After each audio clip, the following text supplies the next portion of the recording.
Next है electric field due to uniformly charged shell. अब देखिए शेल का मतलब क्या है। शेल का मतलब ये नहीं है कि वो कोई खाली स्फेयर है। शेल का मतलब ये है कि अंदर चार्ज नहीं है, चार्ज्ड शेल। तो विद रिस्पेक्ट टू चार्ज के देखने, मास हो सकता है उसके अंदर लेकिन चार्ज नहीं है। ठीक है, चलो देखते हैं फिर क्या बनता है इसका।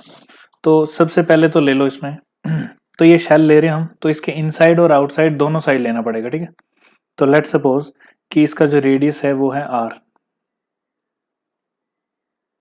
अब इलेक्ट्रिक फील्ड कैसे होगी इस पे। इलेक्ट्रिक फील्ड होंगी, वो होंगी बाहर की तरफ। अगर इसके ऊपर पूरे के ऊपर चार्ज है, लेट सपोज क्यू चार्ज है, तो वो सिर्फ शेल शेल पे है, तो इलेक्ट्रिक फील्ड शेल से ही शुरू होंगी। तो यहीं से शुरू होंगी इलेक्ट्रिक फील्ड बाहर की तरफ को।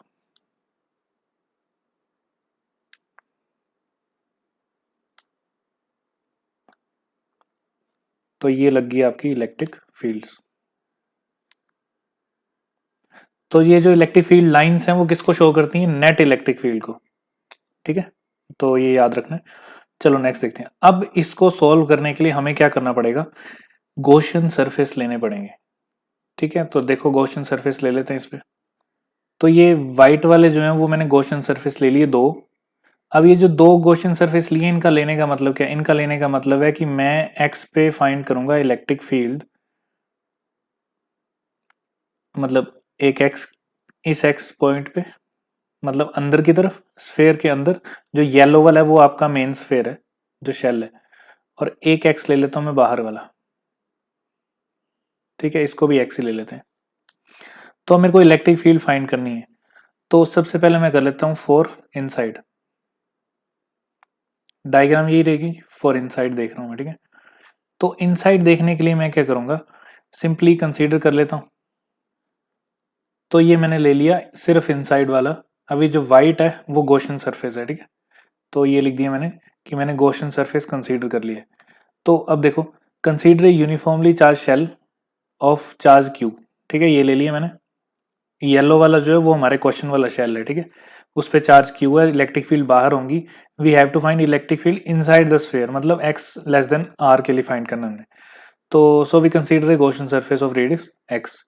देयरफॉर अब देखो अकॉर्डिंग टू गॉस लॉ क्या होगा, अकॉर्डिंग टू गॉस लॉ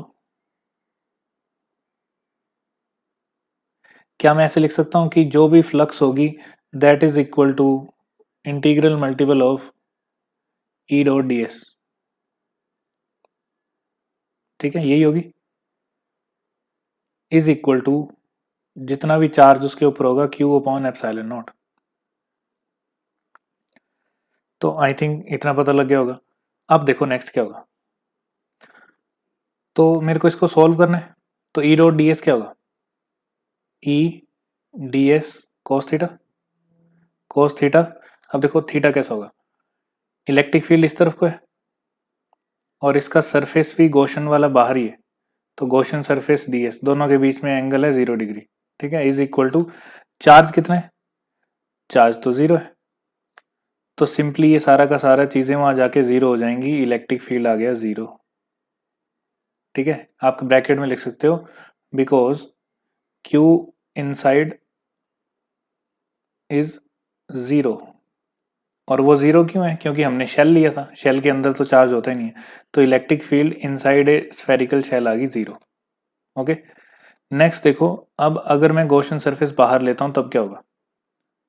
तो ये सारी लाइन सेम, बस मैंने इनसाइड की जगह आउटसाइड लिख दी है, और x is greater than r होगा, तो हम गॉसियन सरफेस बाहर ले लेंगे।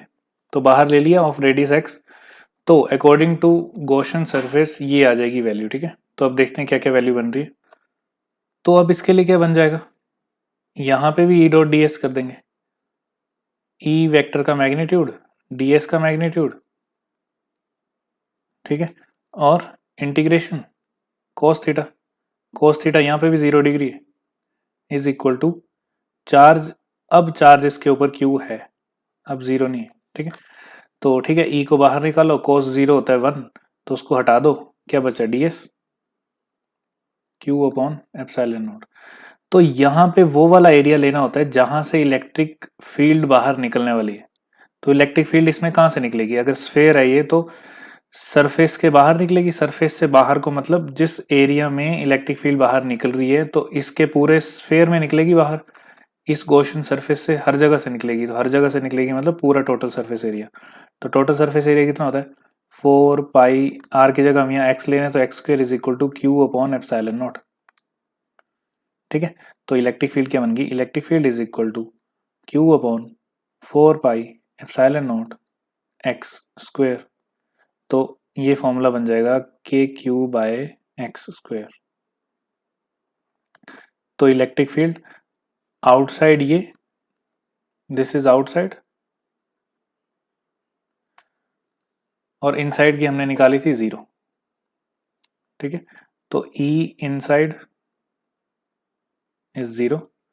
किसके लिए, सिर्फ शेल के लिए बोल रहा हूं।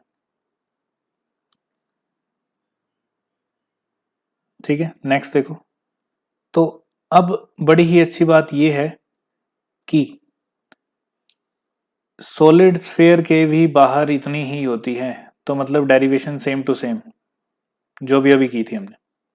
ठीक है, same to same derivation outside for solid sphere, कुछ भी चेंज नहीं करना है, सब कुछ वही, इवन की लाइंस भी वही। ठीक है, अब हम देखते हैं कि सॉलिड स्फीयर के इनसाइड कितनी होती है। ठीक है, तो इनसाइड वाली अपने ध्यान से देखनी है। अब ये सॉलिड स्फीयर है, यूनिफॉर्मली चार्ज। सॉलिड स्फीयर का मतलब है कि अंदर भी चार्ज डाल दिया। ठीक है, तो अंदर भी चार्ज है तो इसका मतलब कि इसके हर जगह चार्ज होगा। लेकिन हमने गॉसियन सरफेस लिया ये ब्लैक वाला, सॉरी व्हाइट वाला। ठीक है, ये हमारा असली सरफेस है जिसके ऊपर चार्ज है, जिसके अंदर भी चार्ज है, तो टोटल चार्ज क्यू है। ठीक है, लेकिन हमने क्या देखना है, हमने देखना है इस एक्स तक, मतलब ये व्हाइट वाले स्फेयर में जितना चार्ज बनेगा वो हमने आंसर निकालना है, उसकी वजह से जो इलेक्ट्रिक फील्ड आएगी। ठीक है, तो ठीक है देख लेते हैं। तो सबसे पहले क्या करोगे, 4 इनसाइड, सारी की सारी लाइनें पिछली की पिछली। ठीक है, बस चेंजेस क्या होंगे ये, तो बस फर्क इतना होगा कि अब अंदर चार्ज नहीं होगा। ठीक है, तो सिर्फ डेरिवेशन में थोड़ा सा चेंज आएगा।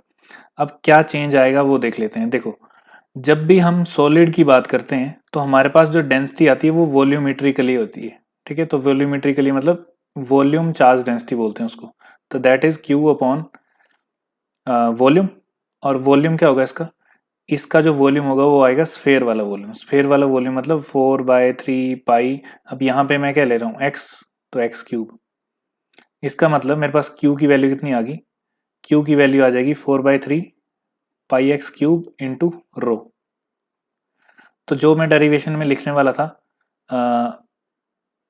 Integration of E dot d s is equal to Q enclosed upon epsilon naught. यहाँ क्यू एनक्लोज्ड की जगह मैं ये वाला क्यू डालूंगा।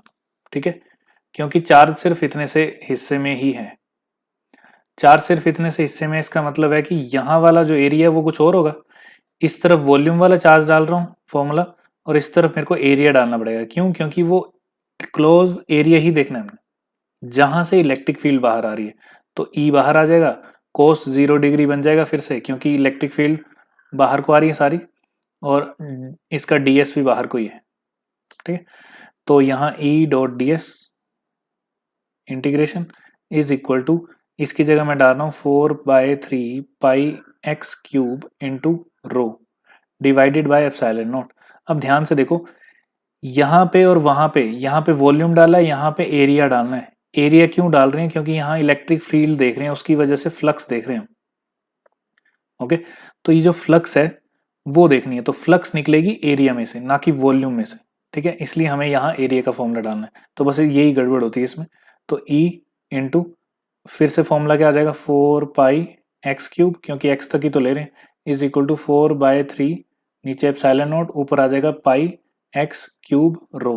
तो देखो जो जो कट रहा है काट दो, 4/3 4x, सॉरी यहाँ स्क्वायर था ना, 4/3 कट गया। ओके, और क्या बच गया, E इज इक्वल टू एक x बच जाएगा यहाँ पे, तो यहाँ बच जाएगा x रो/3 एप्सिलॉन नॉट। ठीक है, पीछे वाले में हमने क्यूब तो नहीं लिख दिया, नहीं ठीक है, ओके स्क्वायर ही था ना यहाँ एरिया।